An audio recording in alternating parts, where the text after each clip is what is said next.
Hey folks, I'm Alan Saunders. That's Nick Farabaugh, Pittsburgh Sports Now, and we are at the Combine in Indianapolis, Indiana. We're on the same screen together. Normally we're in our little squares, but we're here together at the 2023 NFL Combine. First day of action for us here on Tuesday. Talked to Steelers General Manager Omar Khan today. Not like a ton of big news for us, but I thought there was a lot to go over, and the plan today was to do that here. On Draft Talk on Pittsburgh Sports Live. Nick, what was your big takeaway from our two little chats with Omar today? Not a lot. I think Omar's a little bit more tight-lipped than Kevin Colbert was. Kevin would kind of tell you what he thought was a strong group in the draft. Omar even declined to even do that. Just said it was a good draft. So there's not a ton to go off of, but I think there are two main takeaways I had. First of all was, I think wide receiver, if you thought that was going to be their pick at 17, whether that's Jordan Addison or whoever. I didn't think they were particularly that interested. He didn't sound too interested in either of those types of qualities. And then you kind of looked at O-line. I thought, actually, I came out with a better understanding of what they're looking for in the O-line here. I think they're very open to it. I think they're encouraged by what they have in the room. But I think clearly there's a desire there to, if the value is right, jump on it and kind of make an upgrade there. I think those are the two key takeaways. Outside of that, we didn't learn a ton, but I think the trenches are going to be a pretty big focus of this, and rightfully so. Yeah, I think I came away feeling like wide receivers a lot less likely. I mean, even through some kind of cold water on like the idea of a Jordan Addison reunion. Now, obviously, there's a couple layers there. It could be whether or not he thinks Jordan Addison will be there when the Steelers pick at 17, or just whether he can afford to use a pick that early on wide receiver. But it just didn't seem like that was something that he was, really eager to talk about or thought was a very realistic possibility. He was very willing to go back to the improvement on the offensive line throughout the course of 2022 season and how encouraging that was to him. To me, that tells me if it's tackle, if it's going to be early or not at all. Like, as far as the starter goes, now they could add to their depth later on. But if you're talking about like a guy to replace Dan Moore, that's not going to happen with a third-round pick. Like, it's either going to be at 17, maybe 32, or probably they're going to go with the five guys they have. I don't think, and it didn't seem like he feels like there's a need to upgrade there. Like, if there's a player that makes sense at the right position in the draft, they'll be willing to do it. But I didn't get the sense that he feels like tackle or guard is some sort of need in the same way those holes in the defense are. Well, he was specifically asked about the offensive line in regards to how Andy Weidl built it in Philadelphia, and he went out of his way to mention the D-line, which I thought was very interesting. That's the one position I think I would go in the other way, where I feel like I think I'm more likely to predict the Steelers to draft than before. Yeah, I think stock up for Brian Bresee, for example, at 17. Or Luke Van Ness. Yeah, I mean, even if you want to trade back a little bit, you got to start talking about Cujo, Elijah Cansey, a little Siaki bit, right? Ika, and Gervon Dexter, Maisie Smith, Keanu Benton. There's a lot of guys there. We'll talk to them later this week, but I thought D-line was going to be addressed here. The top four picks. I think, we felt like that, but I think it's even more so. But the O-line kind of philosophy that I came away with is if one of those top three guys is there at 17, Skoronski, Jones, or Johnson, they'll jump all over that, but they're not going to go for an Anton Harrison, a Darnell Wright, a DeJuan Jones, who's kind of been creeping up there even at points in mocks. I don't see them going for that at 17. Now, that could be a 32 pick if a DeJuan Jones or Darnell Wright gets there, but I don't see them. I don't think they're going to reach for alignment. No, I definitely do not think that they're going to reach for alignment. And I'll say this, by value of not mentioning it, I think corner is more likely. Because we haven't mentioned corner at all yet, and he didn't mention corner. In fact, the only mention of cornerback we had today was Cam Sutton's negotiations are ongoing. It seems like that's trending in the right direction to where I would expect Cam Sutton to be back, actually do that. Let's kind of stop and talk about the sort of not draft stuff that Omar talked about. A lot of stuff dealing with the rest of the team. Let's start a corner. It seems pretty likely that Cam Sutton deal is going to get done. He said that conversations are already ongoing, and he didn't say that it's a priority, but he did not say it either. I don't know. Like he certainly made it. He talked about Cam Sutton and Cam Sutton only among the players that are pending free agents. Sure seems like that's something they're focused on getting done. Yeah, and in the past they haven't done a ton of.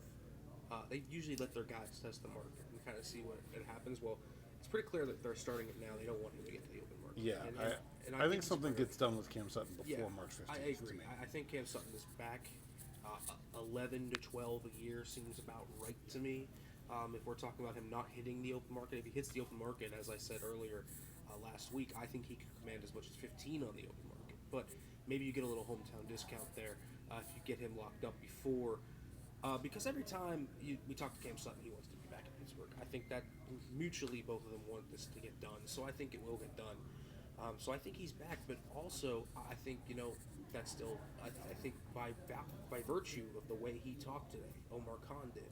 I think corner's a pretty interesting piece at 17, and even if Sutton's back, I just think Witherspoon's probably gone at that point. Jackson's gone, so you got to fill a void somewhere, and I think corner's just got so much depth and value. It's such a good corner class. Like I think they'll find some that they like somewhere, almost certainly.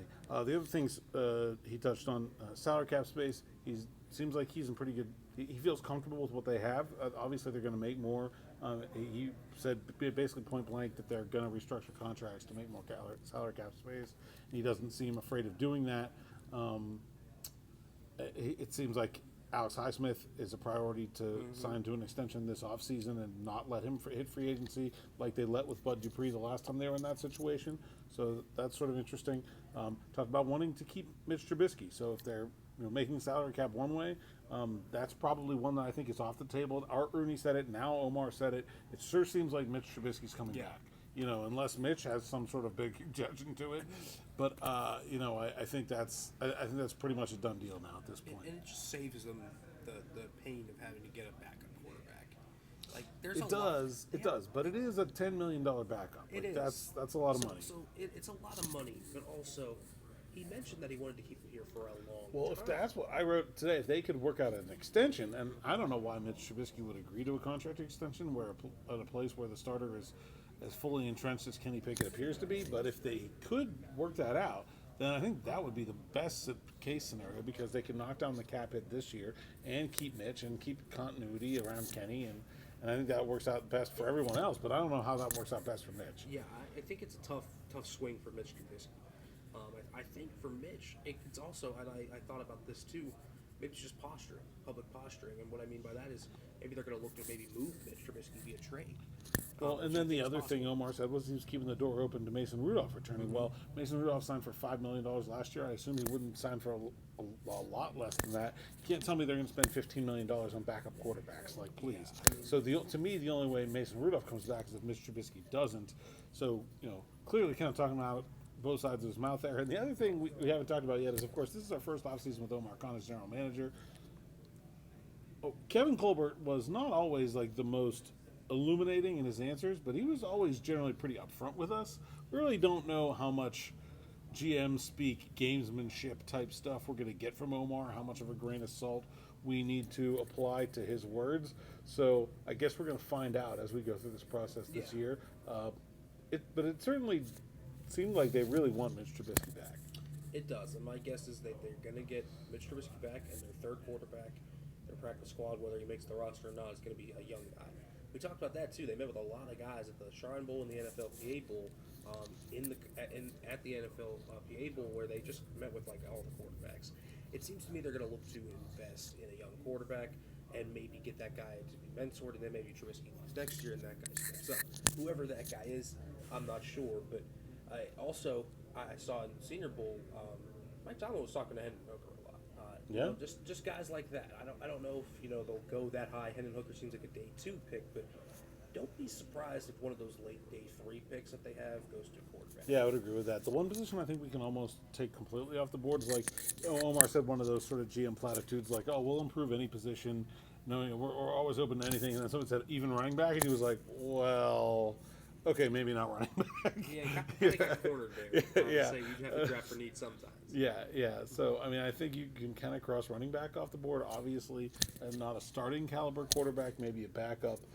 It feels like every other position is still open. I asked kind of Omar point blank, like how much freer does that make you at the combine this week when you're not evaluating a quarterback? And then it was very interesting, actually.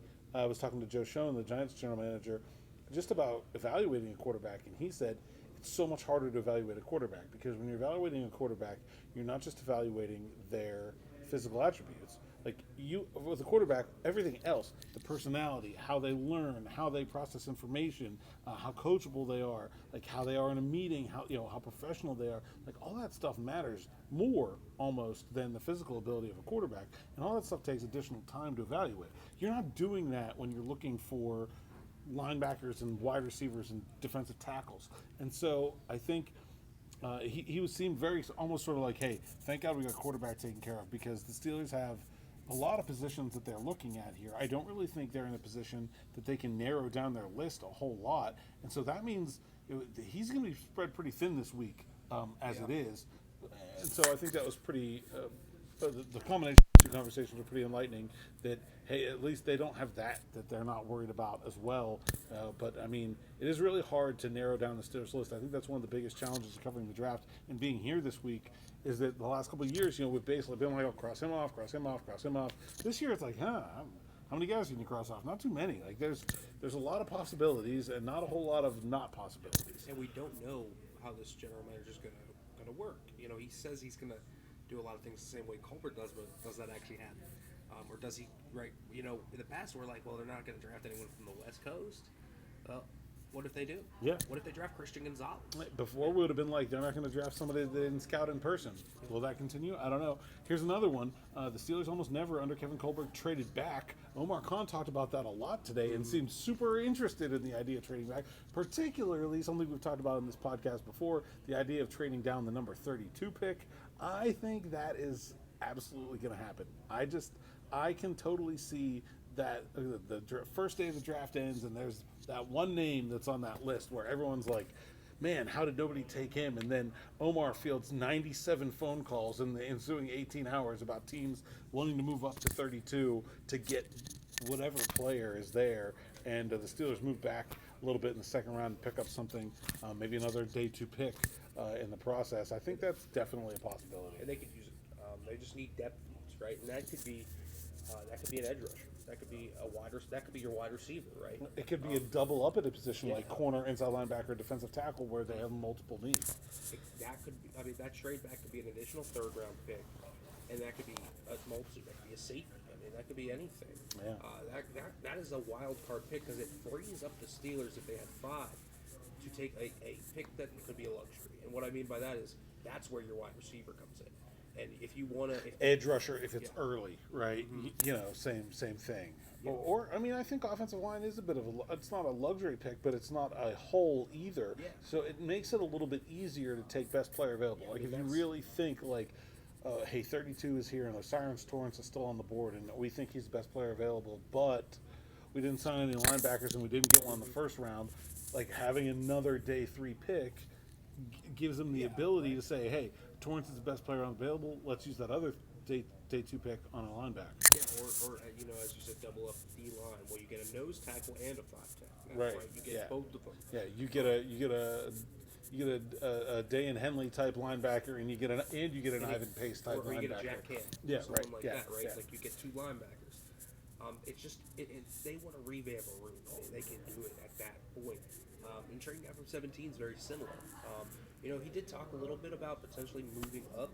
I didn't think he was so open to that idea. Yeah, it didn't seem like it was as aggressive talking about moving up. But like I just came out of that I will be very surprised if they make all those 7 picks where they sit right now. I think they're gonna make some moves. And you look at how the Eagles operate too. When we're talking about Andy White, Howie Roseman moves around the board like it's a chessboard.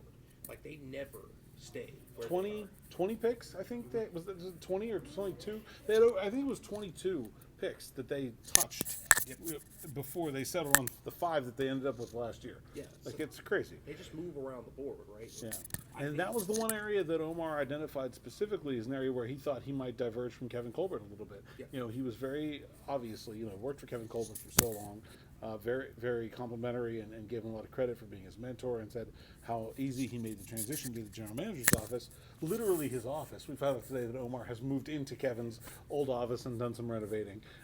But he's picked that specifically out as an area where he felt like he might be a little bit different. So I definitely think that we should be on our toes for some trades as we approach the draft. Yeah, I mean that's something Colbert I think became more and more open to As the years went on. I mean, we obviously saw some of that. We saw trading up to get Devin Bush. We saw trading first round pick for Minkah Fitzpatrick. Isaiah Loudermilk. Yeah, just a lot of different things. We did see more of that the last couple of years, but I think we're absolutely going to see some of those for sure. Yeah, I mean, we could see multiple. Yeah, they could trade down from 17 and trade back up from 32. I mean, it's possible. It wouldn't surprise me if they traded back up into the first round from 32 either, if the right guy's there, right? I came away, though, thinking with the draft they're going to move, and I came away thinking that they're looking to really get the youth movement started. And what I mean by that is they're going to add more picks and trade backs. They're going to try and build young depth on this team because that's really where the team's lacking right now. They have a lot of high-end starters, right? The starting cast isn't all terrible. They do need a few starters, but by the time the draft rolls around, I think we'll know most of the starters. What they need In fact, is Omar said that even right now, he feels like he has a pretty good idea of what they're going to be able to get done in free agency and what they aren't. I think, obviously, he thinks he's going to get Cam Sutton. I assume he has some sort of clarity on what's going to happen with guys like Terrell Edmonds, maybe a little bit less at linebacker and defensive tackle, but I think he has a pretty good idea of what he needs to do right now. Yeah, I think he does. They'll need upgrades, but they need some depth, man. That O-line needs to start building depth. If they're not going to address the starters, well, address the depth. That's something that they need anyways. Another place, and we talked about wide receiver in terms of starting guys, Jordan Addison, of course. The other thing he talked about was the progress that Calvin Austin has made, and he said it's going to be a big spring for him, but he didn't rule out adding to the depth at that position either. And I think he said, we wouldn't have traded Chase Claypool if we didn't like our depth, but he was very pointed to say, but if we can add to the position, we will. I don't think that necessarily has to be a first-round pick or a second-round pick. It could be a later guy as well to that position. I would agree with that.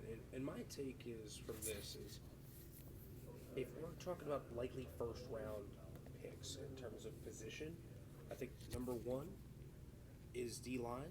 If the right guy's there, it's just not a good D-line class, though, so is the right guy going to be there?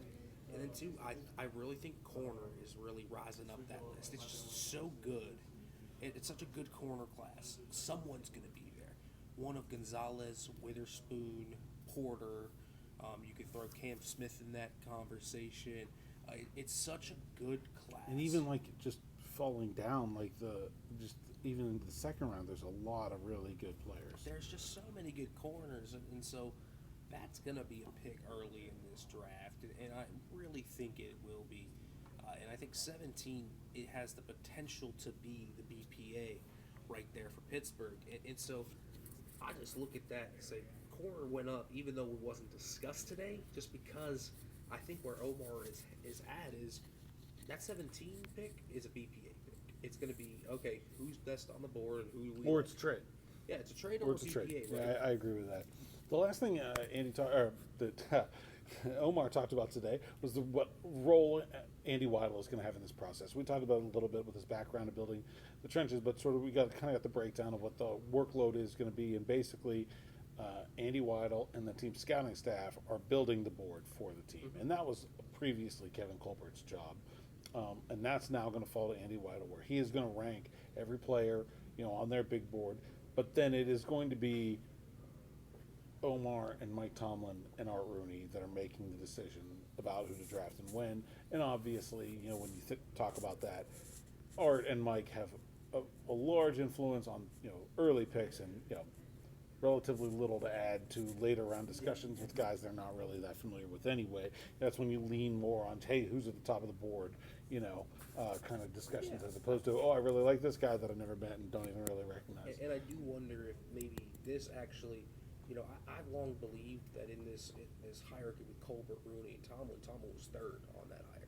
Yeah, I think it was pretty clear to me, but it didn't seem like it was clear to the fan base a lot of the time. I largely thought that. I think Tomlin's going to have a little more pull and say here in this top three. I agree with that. Art obviously is the owner, and the owner gets to decide. And I think Art, I feel like the not enough Steelers fans are aware of the amount of day-to-day, I don't want to say responsibility, but just Art Rooney is involved in the team a lot. You know, I think Art Rooney was heavily involved in the decision to make Kenny Pickett their first round draft pick last year. Like, he may have been solely involved in it. You know, I think there are. I think he was heavily involved in the Najee pick. Yeah, certainly in the decision to go running back. Maybe not specifically, maybe not specifically Najee Harris, but certainly, Remember the edict was to improve the running game. and so, I mean, it was very important for them to get someone there, and so Najee was the pick. So I think that he has obviously tell all, but I think number 2 on that list now is Mike Tomlin. I definitely think it's going to become more of a Mike Tomlin operation, especially with Omar's. And you know, the other part of that to me is I think free agency will become almost exclusively Omar's domain, because before, you know, he was already heavily involved in that process before, probably more than anyone else anyway, because of his work with salary cap and contract negotiations, and his work with agents. Right, and so to me, I think if you're trying to really hone in on the Steelers' breakdown of responsibilities, that I think you really are going to have a lot of Andy Weidel, and a little bit more of Mike Tomlin in the draft process, and a lot of Omar Khan in free agency. And I really think that's probably the way you're going to see things go. Yeah, and I'm interested to see what that Mike Tomlin flair has to it, because I think it could give the Steelers a couple new archetypes in terms of what they're going to look for. I think they're going to start looking for some longer cornerbacks, for example. It seems Mike Tomlin likes that on the boundary.